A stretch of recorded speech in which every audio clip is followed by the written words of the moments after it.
بنوجه رسالة للرئيس محمد مرسي إن الشعب تعبان والنور بيقطع والناس مش لاقية تاكل، لازم يبص لشعبه شوية، احنا اخترناه عشان يعني يقف معانا مع الشعب ويبدأ يدينا حاجات حقوقنا.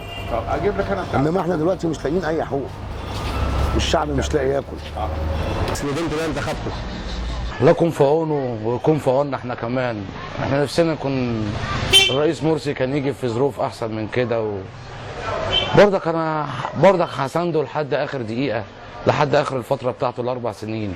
اولا مش رئيسي، ما انتخبتوش، مش معترف بيه اصلا يعني ان هو يبقى رئيسي.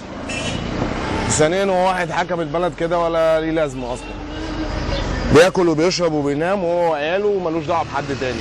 شباب وناس بتشتغل وبنشقى وعايزين نتجوز وعايزين يبقى لينا بيت.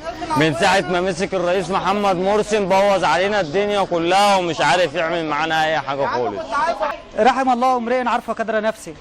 يعني هو ينفع شيخ في مسجد، ينفع واعظ، لكن كرئيس جمهورية ما ينفعش. أنا عايزة أول واحدة يشيل من البلد. مفيش حاجة جديدة، كل حاجة غالية، مش عارفين نعمل أي حاجة. الشعب مش عارف يعيش.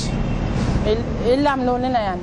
حاج مرسي، يا حاج مرسي، البلد دي كبيرة عليك فانت مش قدها، فالأحسن